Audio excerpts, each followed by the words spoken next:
여러분, 오늘 여러분을 2000년 전 예루살렘의 한 법정으로 초대하고자 합니다. 때는 오순절 아침입니다. 법정의 한쪽에는 기세등등한 원고들이 앉아 있습니다. 바로 대제사장들과 종교 지도자들입니다. 그들은 불과 50일 전에 그들의 눈에 가시처럼 여겨졌던 예수를 십자가에 못 박아 처형하는 데에 성공했습니다. 그리고 저 흩어진 무리들은 곧 역사의 뒤안길로 사라질 것이라 확신하고 있었습니다. 이제 반대편 피고석을 한번 보십시오. 그곳에는 예수님의 제자들이 있습니다. 그런데 그 모습이 말이 아닙니다. 수제자라 불렸던 베드로는 이름 모를 어린 요종의 말 한마디에 두려워 떨며 예수님을 3번이나 부인했습니다. 도마는 어떻습니까? 예수님의 부활을 끝까지 의심했습니다. 나머지 제자들도 두려움에 사로잡혀 다락방에서 문을 걸어 잠그고 숨어 지냈습니다. 부활하신 주님이 친히 나타나셨음에도 그들은 여전히 세상 앞에 입을 열지 못하는 겁쟁이들에 불과했습니다. 그런데 성도 여러분, 이 두려움에 숨죽여 아무 말도 못하고 있는 제자들의 초라한 모습 속에서 연약한 우리의 자화상을 바라보게 됩니다. 스스로의 힘으로는 세상을 이길 수 없는 전적 무능함이, 그런 우리의 모습이 그곳에 있습니다. 주일 이렇게 평안히 예배당에 앉아 주님을 찬양하고 예배합니다. 하지만 직장에서, 학교에서, 때로는 믿지 않는 가족들과 친구들 앞에서 우리는 얼마나 자주 우리의 입을 닫고 살았습니까? 우리의 신앙을 숨기고 침묵하며 살아왔습니까? 하지만 너무나 감사한 사실은 주님은 이런 우리를 결코 정죄하지 않으시고 도리어 큰 위로와 소망의 문을 열어주시는 분이라는 것입니다. 오늘 본문의 제자들이 처해 있는 상황, 그들이 숨죽여 숨어있는 그 입을 열지 못하고 있는 그 상황에서 바로 굳게 닫혔던 이 재판정의 문이 활짝 열립니다. 하늘로부터 급하고 강한 바람 같은 소리와 함께 무엇인가 법정 안으로 들어옵니다. 바로 성령 하나님이십니다. 성령께서 이 재판정에 입장하시는 순간 이 법정의 모든 분위기와 공기가 바뀌기 시작합니다. 오늘 본문을 통해 우리가 함께 목격하게 될 이 가슴 벅찬 역전 드라마가 바로 여기에 있습니다. 본문을 통해 우리가 바라보게 되는 것은 첫 번째, 14절에서 22절 말씀을 통해 하늘의 변호인이 임하심을 바라보게 됩니다. 여러분, 성령이 임하시자 가장 먼저 일어난 변화가 무엇입니까? 베드로가 자리에서 벌떡 일어선 것입니다. 여러분, 이것이 얼마나 기적 같은 일인지 아십니까? 불과 50일 전 그의 모습이 어떻습니까? 여종의 추궁 앞에서 예수님을 3번이나 부인하며 두려움에 떨던 그가 지금 수천 명의 군중 앞에 당당히 섰습니다. 여러분, 무엇이 이 연약한 어부를 이렇게 바꾸어 놓았습니까? 성경은 단호하게 대답합니다. 바로 성령님이십니다. 예수님은 승천하시기 전에 요한복음 14장 16절을 보면 이렇게 약속을 남기셨습니다. 내가 아버지께 구하겠으니 그가 또 다른 보혜사를 너에게 주사 영원토록 너희와 함께 있게 하리라. 아멘. 여기서 이 보혜사라는 단어는 지난번에 말씀드린 것처럼 파라클레토스라는 단어입니다. 파라, 곁에서, 클레토스, 변호하는 자, 즉 법률 용어로서 피고 곁에 불려와 돕는 법정의 변호인이자 증인을 뜻하는 단어가 바로 성령님을 의미하는 단어입니다. 마침 오늘이 교사주일인데 우리 한글 성경에는 이 파라클레토스라는 단어를 한자어로 보혜사라고 번역했습니다. 보호할 보, 은혜 해, 스승 사입니다. 즉 무지하고 연약한 우리를 은혜로 보호하시고 진리를 가르치시는 참된 스승이라는 뜻입니다. 또 다른 보혜사라고 했습니다. 바로 예수님이 우리의 곁에서 우리를 가르치시고 보호하시는 보혜사가 되셨는데, 예수님이 가시며 또 다른 보혜사이신 성령 하나님을 보내주시겠다 약속하시는 것입니다. 최고의 스승이신 성령께서 두려움에 떨던 제자들을 찾아오셨습니다. 그리고 무엇이 진리인지를 깨우쳐 주시고 이끌어 주신 것입니다. 여러분, 성령 하나님은 그저 우리의 마음을 다독여 주시는 감정적인 위로자에만 머물러 있지 않습니다. 치열한 이 세상의 법정에서 결정적인 증거를 제출하시고 십자가의 진실을 밝혀내시는 강력한 변호인이십니다. 그 변호인이 우리와 함께 하시며 우리를 통해 예수 그리스도를 이 땅에 나타내게 하십니다. 여러분, 그 하늘의 변호인이 임하자 비로소 베드로의 입이 열린 것입니다. 베드로는 먼저 저들의 거짓된 기소를 명쾌하게 반박합니다. 그들이 뭐라고 했습니까? 저들이 술에 취한 것이다 라고 기소를 하였습니다. 그러나 베드로는 이렇게 이야기합니다. 지금은 아침 9시입니다. 술에 취할 시간이 아닙니다 라고 반박하며 결정적인 증거 서류를 제출합니다. 본문 17절 이하에서 바로 800년 전 요엘 선지자를 통해 예언하신 하나님의 말씀을 증거로 내밉니다. 말세에 내가 내 영을 모든 육체에 부어주리니 누구든지 주의 이름을 부르는 자는 구원을 받으리라. 아멘. 여러분, 지금 제자들에게 일어난 이 놀라운 일은 어쩌다 일어난 해프닝이 아닙니다. 하나님께서 수백 년 전부터 계획하셨고 오늘 마침내 완성하신 거룩한 사건입니다. 여러분, 하나님의 택하심을 입은 백성이라면 빈부귀천을 막론하고 모든 육체에게 은혜를 부어주시겠다라는 그 하나님의 주권적인 언약이 성취된 것입니다. 여러분, 이 약속은 그때 제자들만을 위한 것이 아닙니다. 누구든지 주의 이름을 부르는 자라고 하셨습니다. 여러분, 하나님을 주님이라 고백하십니까? 예수 그리스도를 주로 부르십니까? 그렇다면 오늘 이 자리에 앉아 계신 저와 여러분도 그 안에 포함이 됩니다. 베드로는 22절에서 핵심 증거를 제시합니다. 하나님께서 나사렛 예수로 큰 권능과 기사와 표적을 너희 가운데서 베푸사 너희 앞에서 그를 증언하셨느니라. 아멘.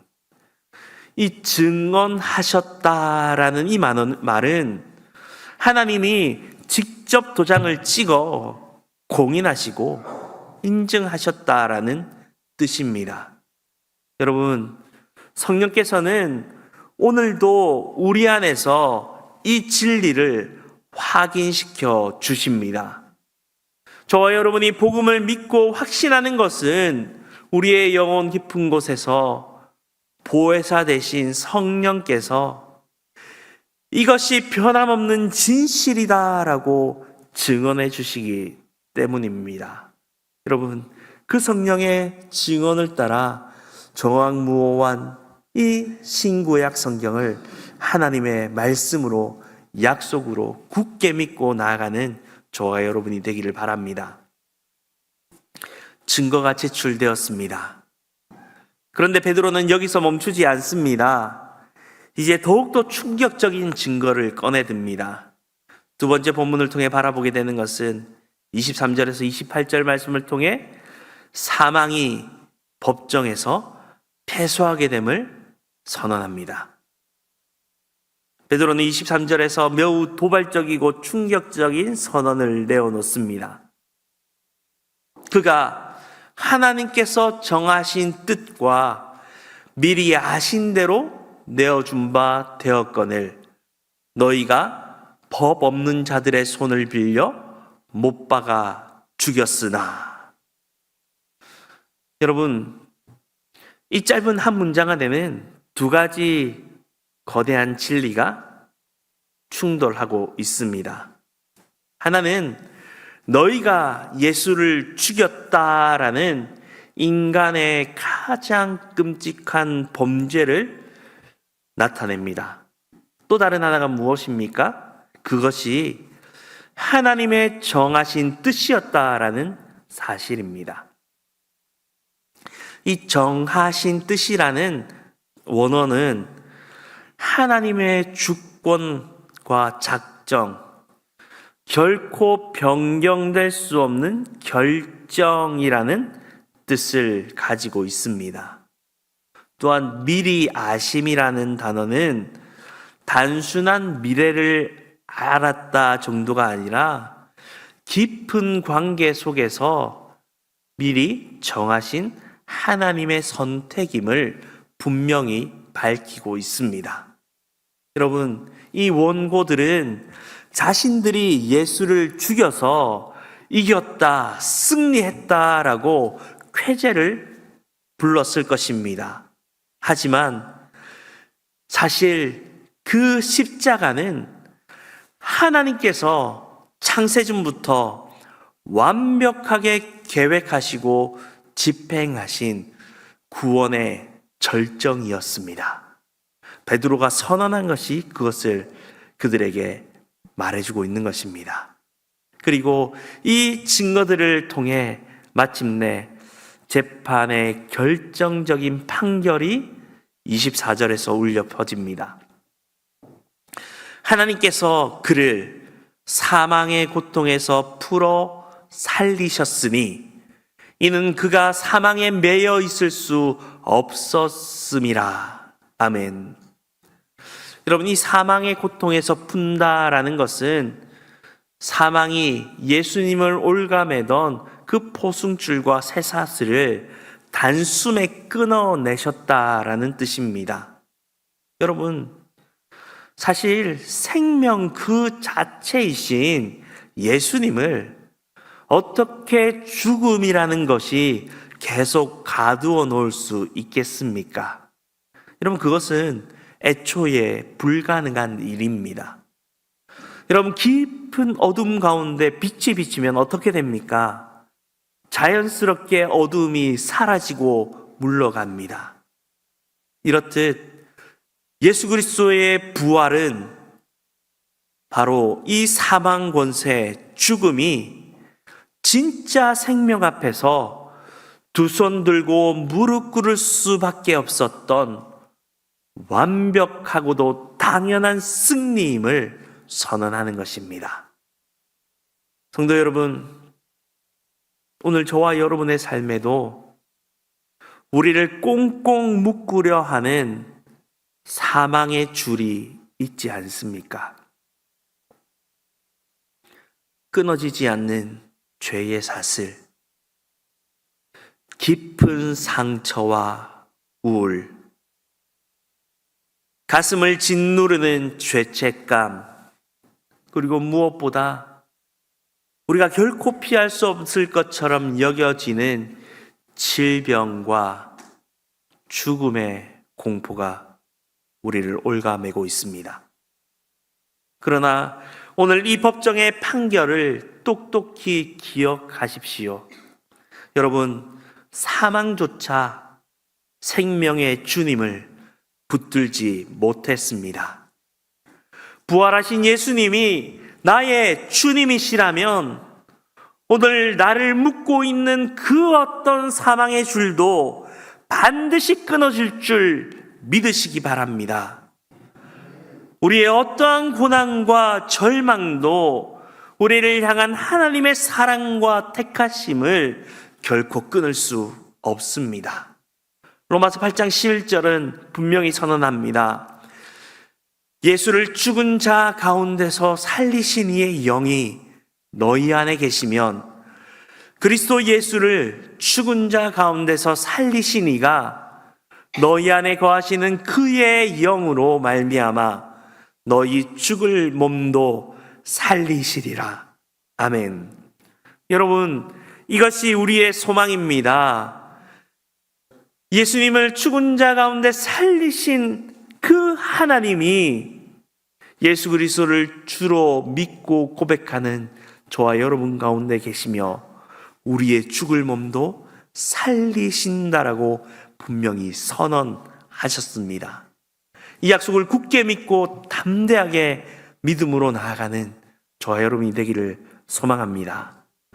세 번째 본문을 통해 바라보게 되는 것은 사도행전 2장 본문의 29절에서 33절 말씀을 통해 모두를 피고 속에서 증인으로 소환함을 바라보게 됩니다. 여러분, 증거가 점점 쌓여갑니다. 그런데 베드로는 이 모든 것을 책상 머리에 앉아서 글로 배운 것이 아닙니다. 그는 직접 두 눈으로 보았습니다. 본문 32절 말씀을 보십시오. 다 같이 한번 선포해 볼까요? 이 예수를 하나님이 살리신지라 우리가 다 이 일의 증인이로다. 아멘. 이 선언을 하고 있는 이 우리가 누구입니까? 오늘 본문의 상황에서는 겟셋마네 동산에서 뿔뿔이 흩어져 도망쳤던 자들입니다. 십자가 아래서 비겁하게 숨어있던 자들입니다. 그랬던 그들이 지금 수많은 군중들을 향해 우리가 다 증인이다라고 외치고 섰습니다. 여러분, 이 증인이라는 헬라어는 마르투스라는 단어입니다. 이것이 훗날 순교자라는 영어 단어의 어원이 됩니다. 즉, 증언한다라는 것은 단순한 진술이 아니라 자기의 목숨을 건다라는 뜻입니다. 성령이 임하시자 벌벌 떨던 피고들이 목숨을 건 증인으로 탈바꿈한 것입니다. 여러분, 어떻게 그럴 수 있습니까? 정말 이것은 목숨을 걸 만큼 확실한 사실이기 때문에 그렇습니다. 그보다 더 확실한 근거는 성경이 말씀하고 있는 바와 같이 하나님이 예수 그리스도 안에 있는 저와 여러분을 죽음 가운데서도 능히 살리실 줄 믿기 때문입니다. 여러분, 이 진리에 여러분의 목숨을 거십시오. 베드로는 계속합니다. 33절입니다. 하나님이 오른손으로 예수를 높이심에 그가 약속하신 성령을 아버지께 받아서 너희가 보고 듣는 이것을 부어 주셨느니라. 지금 모든 오순절의 군중들이 눈으로 보고 귀로 듣고 있는 이 이상한 현상, 그것이 바로 예수님의 부활과 승천의 살아있는 증거입니다. 성령의 임재 자체가 재판의 최종 물증입니다. 여러분, 34절과 35절에서는 다윗이 증인으로 다시 소환됩니다. 시편 110편 1절 말씀을 인용합니다. 여호와께서 내 주에게 말씀하시기를 내가 내 원수들로 내 발판이 되게 하기까지 너는 내 오른쪽에 앉아 있으리라 하셨도다. 아멘. 여러분, 다윗은 하늘로 올라가지 않았습니다. 여러분, 그렇다면 이 시편은 다윗보다 큰 분, 예수님에 관한 것입니다. 예수님은 지금 하나님 우편에 앉아 온 세상을 다스리고 계십니다. 여러분, 오늘 우리는 어떻습니까? 우리는 2000년 전 제자들처럼 예수님의 부활을 우리의 눈으로는 보지 못했습니다. 그러나 우리는 그 제자들과 동일한 약속의 성령을 받았습니다. 성령 하나님께서는 지금 이 순간에도 우리의 영혼 깊은 곳에서 예수는 부활하셨다, 예수는 너의 주님이시다라는 강력한 확증을 하고 계십니다. 여러분, 우리가 복음을 믿고 담대히 살아갈 수 있는 이유는 우리 안에서 계신 그 하늘의 변호인께서 날마다 우리를 피고석에서 증인석으로 끌어내시기 때문입니다.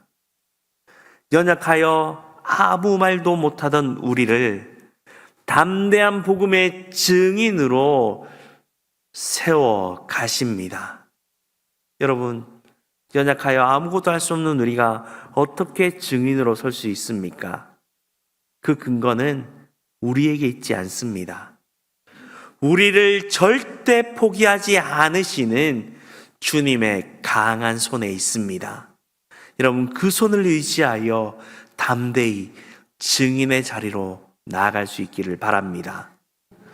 마지막으로 본문 36절과 37절을 통해 우리가 바라보게 되는 것은 판결 선고, 원고와 피고가 자리를 바꾸게 됨을 바라보게 됩니다. 여러분, 이제 베드로의 설교가 최고조에 달합니다. 원고 자리에 앉아 당당하던 자들이 지금 어떻게 되는지를 보십시오. 36절입니다. 이 재판의 최종 판결문이 낭독됩니다. 그런즉 이스라엘 온 집은 확실하게 알지니 너희가 십자가에 못 박은 이 예수를 하나님이 주와 그리스도가 되게 하셨느니라. 아멘. 여러분, 확실히 알지니, 이것은 선택사항이 아닙니다. 온 우주와 역사의 재판장이신 하나님께서 내리시는 절대적인 선고입니다. 여러분, 주와 그리스도, 이 단어는 이 유대인들에게 있어서는 결코 가벼운 단어가 아닙니다. 이 주라는 단어는 원어에서 구약에서 하나님의 이름인 야훼를 번역한 단어입니다. 즉, 주가 되셨다라는 말은 유대인들에게 그리스도가 하나님이시다라는 선언인 것입니다. 그리고 그리스도라는 원어는 기름 부은 왕, 제사장, 선지자를 모두 포괄하는 칭호입니다. 주와 그리스도, 이 두 칭호가 바로 예수님 안에서 하나로 통합되는 것입니다. 그리고 판결문의 마지막 문장 중 하나가 그 군중들의 심장을 향해 비수처럼 날아갑니다. 그 하나님이신 메시아이신 그리스도 예수를 너희가 십자가에 못 박았다라는 것입니다. 그 순간 이 재판정은 완전히 뒤집어졌습니다. 심판자의 자리에 앉아 당당했던 원고들이 순식간에 끔찍한 죄인으로 전락했습니다. 37절은 그들의 반응을 이렇게 기록합니다. 그들이 이 말을 듣고 마음에 찔려 형제들아 우리가 어찌할꼬. 여러분, 이 마음에 찔려라는 단어는 심장이 창에 관통당했다라는 뜻입니다. 여러분, 이것은 단순한 감정적인 변화나 요동이 아닙니다. 요한복음 16장 8절에서 예수님이 하신 말씀, 그가 와서 죄에 대하여, 의에 대하여, 심판에 대하여 세상을 책망하시리라. 이 말씀이 정확하게 이루어진 것입니다.